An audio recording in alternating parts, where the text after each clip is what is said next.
மணிக்கணும் madam. நீங்கள் already இந்த சுண்டைக்காயை வந்து முடிச்சிட்டிங்க. முடித்ததுக்கப்புறம் நாங்கள் வந்துடுறது வந்து உங்களுக்கு தொந்தரவாக இருக்கும். அதை நீங்கள் விளக்குறது கொஞ்சம் கஷ்டமாக தான் இருக்கும் மேடம். மேடம் நாங்கள் லைட்ஸ் ஆன் யூடியூப் சேனல்ந்து வர்றோம். அதை தான் முன்னாடி சொல்லியிருக்கணும். நீங்கள் ஏதோ கோவப்படுங்கள் பயந்துட்டு தான் நான் அதை சொல்ல மாட்டேன் மேடம். மேடம் இப்போ இந்த சுண்டைக்காய் வந்து ஒரு விஷயம் பார்த்தீங்கன்னா, சுண்டைக்காய் மாதிரி இருந்துட்டு நீ என்ன சேட்டை பண்ணுறேன்னு சொல்கிறாங்க மேடம். சுண்டைக்காயை வந்து ஒரு மாதிரி அதை ஒரு தரக்குறைச்சலாக மாதிரி சொல்கிறாங்க. ஆனால் சுண்டைக்காயை பற்றி படிக்கும்போது தான் தெரியுது அதோடைய மருத்துவ குணங்கள் வந்து மிக அற்புதமாக வந்து அதை சொல்கிறாங்க மேடம். இப்போ இந்த சுண்டைக்காய் வந்து எப்படி பண்ணுறது? இப்போ நீங்கள் பண்ணியிருக்கிறது பொரியலா இல்லை குழம்பா என்ன மேடம் இது?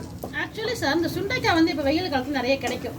இந்த சுண்டைக்காய் வத்தல் ஒன்று வாங்கி எல்லாரும் யூஸ் பண்ணுவாங்க. அந்த வத்தலில் வந்து உப்பு அதிகமாக இருக்கும், அதனால அதை ரொம்ப யூஸ் பண்ணாதீங்க. சுண்டைக்காய் வத்தல் போடுவாங்க, சுண்டைக்காய் வத்த குழம்பு வைப்பாங்க, அதை வந்து ரொம்ப யூஸ் பண்ணாதீங்க. அதில் உப்பு அதிகமாக இருக்கும். தங்கத்துக்காக நிறைய உப்பு போட்டு ப்ரிப்பேர் பண்ணுவாங்க. சரிங்க. இப்போ நம்ம இந்த பச்சை சுண்டைக்காயை வாங்கிக்கிட்டு கொஞ்சோண்டு எண்ணெய் போட்டு சோம்பு மட்டும் போட்டுக்கோங்க. போட்டுட்டு லேசாக அந்த சோம்பு காஞ்சோன்னே சுண்டைக்காய் அப்படியே முழுசாக கழுவி அப்படியே போட்டுடலாம். அது உட்காந்து கட் பண்ணிட்டு இருக்கிறது இந்த இப்போதைக்கு இருக்கும் முடியல. அப்படியே முழுசாக போட்டாலும் நல்லா அதோட சத்து நமக்கு முழுசாக கிடைக்கும். கட் பண்ணிட்டு போகிறத விட போட்டுட்டு அதில் லேசாக மிளகாத்தூள், மஞ்சத்தூள், மல்லித்தூள், கொஞ்சம் லேசாக உப்பு போட்டு லேசாக அப்படியே சிம்மில் வச்சு ஒரு 1/2 டம்ளர் தண்ணி மட்டும் ஊற்றி மூடி வச்சிடுங்க. இது நல்லா சுரண்டு வந்தோடனே அப்படியே ஒரு சாம்பார் சாதத்துக்கோ இல்லை வந்து தேங்காய் பால் சாதத்துக்கு ஏதோ ஒன்றுத்துக்கு போட்டு தொட்டுட்டு சாப்பிட்டீங்கன்னா உங்களுக்கு வந்து ரொம்ப ருசியான ஒரு உணவு கிடைக்கிறதோட இந்த ப்ரெஷரு, சுகரு இது எல்லாமே இது கண்ட்ரோல் பண்ணிடும். ஒரு எளிமையான ஒரு ஃபுட்டு இது.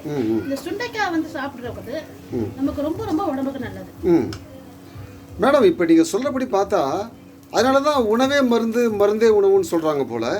ரொம்ப நன்றி மேடம். ரொம்ப மிக அருமையாக நீங்கள் ஏற்கனவே வந்து சமையலை முடிச்சிருந்தா கூட எங்களுக்காக மறுபடியும் வந்து அதை நீங்கள் வந்து எங்களுக்கு விளக்கி சொன்னீங்க.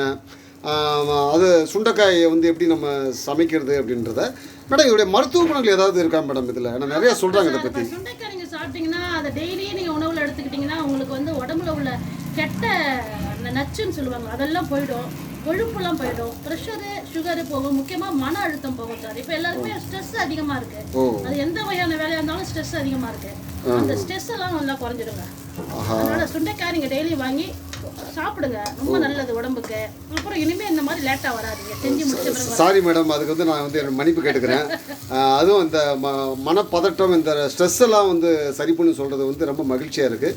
லைட்ஸ் ஆன் யூடியூப் சேனல் நேயர்கள் சார்பாக வந்து உங்களுக்கு எங்களுடைய நன்றியை தெரிவிச்சுக்க மேடம். ரொம்ப நன்றி மேடம். Thank you madam. தேங்க்யூ.